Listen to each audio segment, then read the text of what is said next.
Shalom semua, bertemu lagi dengan Miss Novi hari ini.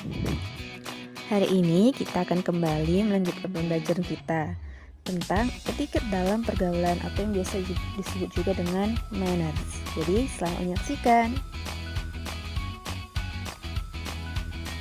Etiket adalah hal yang sangat berguna dan penting dalam pergaulan. Apalagi di masa remaja, kita banyak berkenalan dan berteman dengan banyak orang.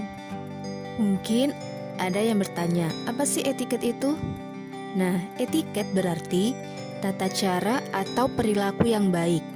Etiket juga bisa diartikan sebagai sopan santun, tata krama, tata pergaulan, dan perilaku. Etiket berguna sebagai tanda kehormatan atau harga diri kita, serta sebagai tanda bahwa kita menghormati orang lain. Sebagai contoh, jika kita berbicara yang sopan kepada orang lain di sini bisa orang yang lebih muda atau orang yang lebih tua dari kita. Itu berarti kita menghormati mereka. Kita juga menunjukkan bahwa kita adalah orang yang terhormat dan orang yang tahu sopan santun.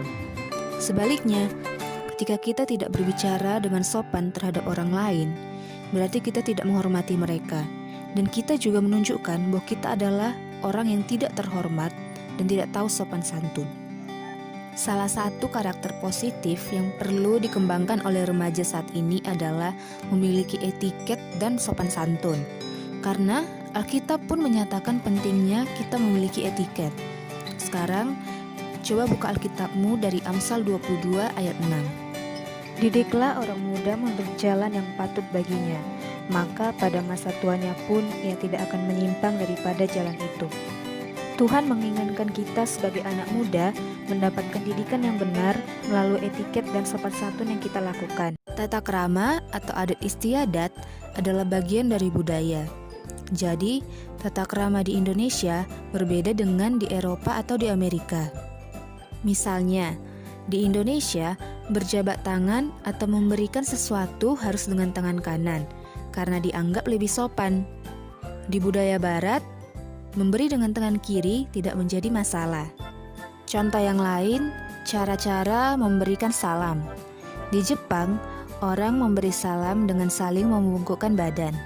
Di Amerika, dengan cara berjabat tangan. Di India, dengan cara salam namaste. Di Thailand ada namanya salam wai. Oleh sebab itu, kita juga perlu memahami adat istiadat dan budaya yang berbeda. Maka dari itu, jika kita bertemu dengan orang lain yang adatnya berlainan dengan kita, sikap kita adalah tetap menghormati dan menghargainya. Jangan mengejek, mencela atau menertawakannya. Karena perbedaan bukanlah hal yang salah, tetapi sesuatu yang telah disepakati oleh budaya tersebut. Hari ini kita akan belajar tentang berbagai macam etiket dalam kehidupan sehari-hari. Ada etiket berbicara, etiket bersosial media, etiket berkunjung, serta etiket di tempat umum. Yang pertama, etiket berbicara. Dalam berbicara, ada beberapa hal yang penting untuk diperhatikan. Yang pertama, pilihlah kata-kata yang sopan dan tidak menyakiti hati orang lain. Yang kedua, jangan ragu menggunakan kata maaf, terima kasih, tolong, serta permisi. Ucapkan maaf saat kita melakukan kesalahan. Ucapkan terima kasih kepada orang-orang yang telah membantumu. Ucapkan tolong ketika meminta bantuan seseorang.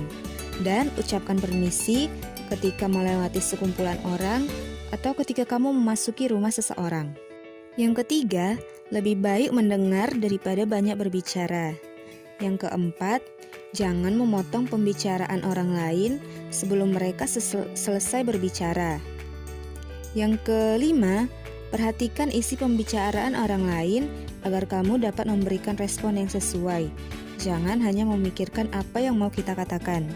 Dan yang terakhir, bila kita tidak setuju dengan pendapat orang lain, jangan langsung menyerangnya.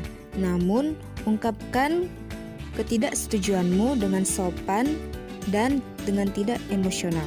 Dari hal-hal yang telah Miss sampaikan, kita belajar bahwa dalam berbicara pun diperlukan etiket agar kedepannya tidak menimbulkan konflik terhadap orang lain. Dan kita menjadi orang yang dihargai. Terima kasih untuk anak-anak Miss yang sudah menonton video pembelajaran kita. Jangan lupa untuk mengerjakan tugasnya. Sampai jumpa di minggu depan. God bless you all. Shalom.